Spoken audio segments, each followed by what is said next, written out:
യേശു തൻ്റെ ശിഷ്യന്മാരോട്, ധനവാൻ സ്വർഗരാജ്യത്തിൽ കടക്കുന്നത് പ്രയാസം തന്നെ എന്ന് ഞാൻ സത്യമായിട്ട് നിങ്ങളോട് പറയുന്നു. ധനവാൻ ദൈവരാജ്യത്തിൽ കടക്കുന്നതിനേക്കാൾ ഒട്ടകം സൂചിക്കുഴയിലൂടെ കടക്കുന്നത് എളുപ്പം എന്ന് ഞാൻ നിങ്ങളോട് പറയുന്നു എന്ന് പറഞ്ഞു. അത് കേട്ട് ശിഷ്യന്മാർ ഏറ്റവും വിസ്മയിച്ചു. എന്നാൽ രക്ഷിക്കപ്പെടുവാൻ ആർക്ക് കഴിയുമെന്ന് പറഞ്ഞു. യേശു അവരെ നോക്കി, അത് മനുഷ്യർക്ക് അസാധ്യമെങ്കിലും ദൈവത്തിന് സകലവും സാധ്യമെന്ന് പറഞ്ഞു.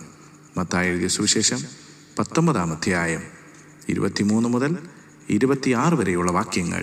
പിതാവേ, അനന്ത നന്മയാകും പരമോന്നത, ഹൃദയം തുറന്നു സ്നേഹമേകും കരുണാമയ,